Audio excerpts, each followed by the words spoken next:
Mismong si Mayor Lorely Pacquiao ang nanguna sa turnover ceremony sa mga sakyanan ug mga heavy equipment alang sa 7 ka mga opisina sa lokal nga gobyerno sa General Santos City. Ang 7 ka mga opisina gilangkuban sa City Environment and Natural Resources diin siyam ka mga brand new nga mga motorsiklo ang nahatag ngadto kanila. Public Safety Office nga nakabaton og 7 ka bag-ong XRM 125 nga motorsiklo ug usa ka unit sa manlifter.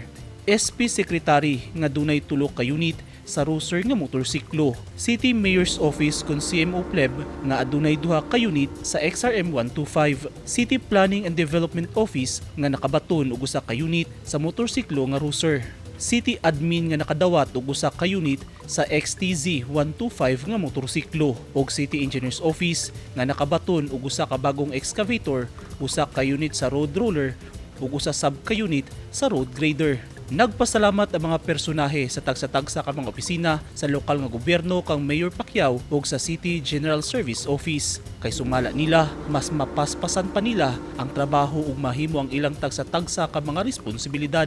Gawas sa mayor, mitambong sab sa turnover ceremony sila City Administrator Shandiliedo Pistaño, Vice Mayor Rosalita Nunez, mga City Councilors ug mga department heads. Gihimo ang turnover ceremony sa Oval Gymnasium niadtong Lunes sa buntag, Marso 20, 2023. Eugene Hinutan, Newsline Philippines. Stay safe